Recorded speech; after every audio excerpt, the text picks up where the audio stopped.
Are you someone whose deadlift has been stuck for quite some time?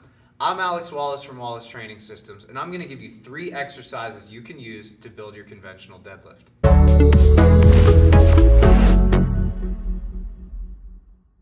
About 3 years ago, my deadlift was stuck at 465, and no matter how much I deadlifted, it would not budge. The first exercise I used to break this plateau was the Romanian deadlift. It's different from the conventional deadlift. The conventional deadlift, you start on the ground and lift up. The Romanian deadlift, you start at the top and go down. Also with the Romanian deadlift, you don't actually touch the ground. You create a lot of tension on the hamstrings and glutes and then lift up. From an athletic perspective, you can also create a lot of myotatic reflex, namely you load the hamstrings and come up very quickly. However you do the Romanian deadlift, you're putting a little more tension on the hamstrings and glutes than you would on the conventional deadlift. The Romanian deadlift to me is what brought me from a stubborn 465 up to a 505 deadlift. So if you have weak hamstrings and glutes and mostly rely on just back strength and quad strength to lift the weight off of the ground, the Romanian deadlift is going to be an excellent exercise to build your conventional deadlift. The second plateau I hit was exactly there at 505. I could not budge my deadlift from 505.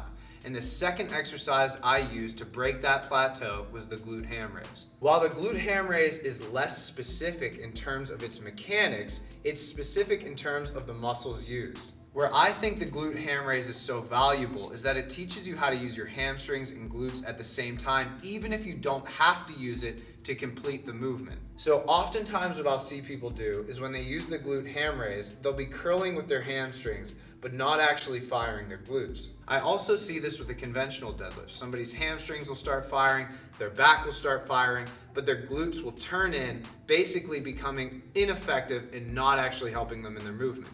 While the glute ham raise is great for building hamstring and glute strength, it's also great for creating the neuromuscular patterns necessary for your hamstrings and your glutes to fire at the same time. This skill was essential to bringing my stubborn 505 deadlift up to 545.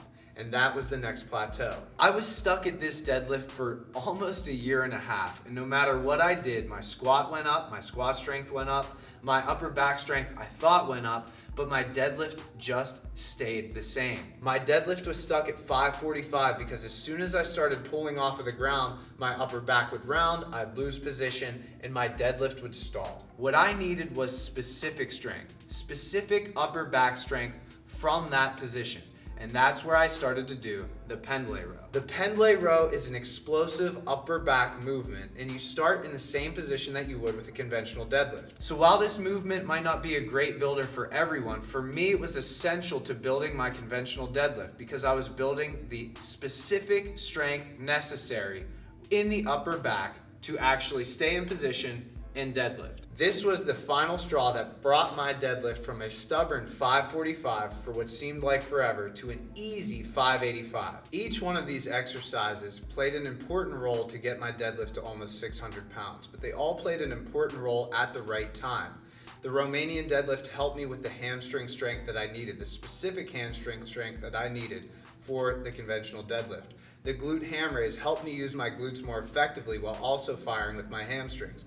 And the Pendlay Row allowed me to have the specific upper back strength necessary to stay in a good position when I did the conventional deadlift. Guys, deadlifting will improve your deadlift, but at some point you will have some weak links in your deadlift, and that's when these exercises become so important. In short, I hope those are 3 exercises that you can use to also help build your deadlift. If you like the video, don't forget to like the video. If you're interested in seeing more content like this, make sure you subscribe, and thanks for watching.